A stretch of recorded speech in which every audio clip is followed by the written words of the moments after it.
Hello once again, everyone. So this will be the start of a new series that I've decided to put together where we're going to be going over Angelo's first couple lessons. There are a total of 10 lessons in Angelo's system of Broadsword, and we're just going to be going over the first 4 pretty much, and talking about how you can get a little bit more out of them. Now what I mean by this is Angelo's lessons are first and foremost designed to train fitness. That's what they were originally intended for, was to train a basically militia / unofficial regiment in preparation for the possible invasion of the UK back during the Napoleonic Wars. Now, as such, especially when it comes to the first bare-bone basic lessons, they can seem a little disjointed and or a little strange, but I just wanted to go into them with a bit more detail and show how they might lead into some more knowledge. So helping me out today is Jacob, and we're going to start off with our first lesson. Now, the important thing about the lessons is that there is both an antagonist and a defender.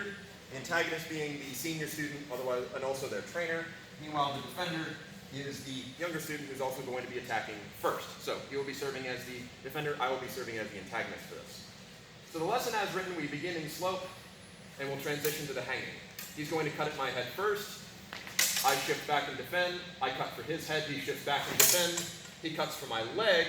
I shift back and defend. I cut for his head. He shifts back and defend. We return to hanging. We're done. Now, all in all, not too complicated, and if you do it in repetition, it can be very good for you. Here's what it looks like at a more normal speed.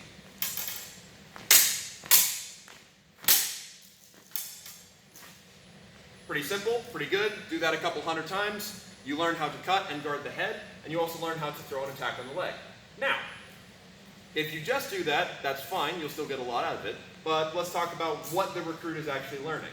So what's happening here, he's learning to attack the head, of course, and I show him how to shift.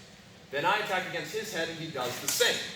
But on his next blow, when he throws it to my leg, I'm shifting out of the way, which shows him 2 things. Number 1, I don't try to parry that low, because my shift will take me out of distance, and I have nothing to fear.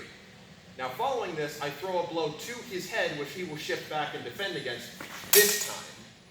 But if you want to make this a little bit more realistic, / you want to up your training after doing it for a while, you can start implementing the one-time counter. So what this looks like is, when he throws a blow from my leg, he should make it look as much like he's going to cut for my head as possible, and then transport it onto the low line. So that way, go ahead, I'm in the habit of guarding here already, and he can get away scot-free. If this happens, I do not have time to do my one-time counter, which is good on his part.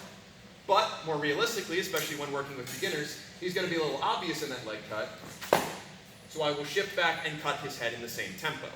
Now, depending upon length of blade, etc., you may be in more or less of a dramatic position, but what I do here is I basically make it look like I'm returning to St. George as he cuts at me, which is good in case he decides to cut my head, but then as he goes for my leg, I just perform a molinet and drop a 7 onto his head as I shift back normally. I also tend to slightly kick my hips out a little bit to get a bit more elongation in my arm and add a little bit of power to that cut. So, now here is the lesson done fully.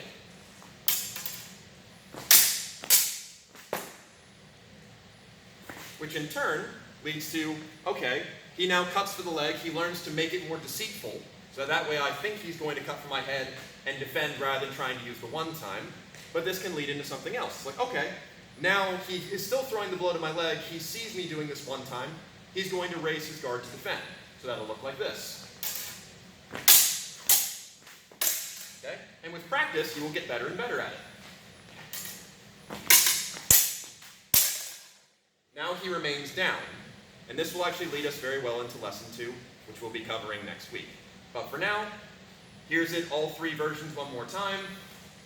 Normal version, head, head, leg, head. More complicated version, head, head, 1, and then finally, head, head, and he guards. And that's just the beginning. So, next week we'll be covering lesson 2 and talking about how he can now use that quick guard to defend himself. I still recommend that you train the lessons as they are written, but if you're looking for a little bit more, try adding this in and being deceitful about whether it's a cut for the head or a cut for the leg, and seeing whether or not you can pull that one-time counter off correctly, because if you do it and they're cutting for your head, you're going to be very embarrassed. But otherwise, thank you very much for watching, and we'll go over some more techniques another time.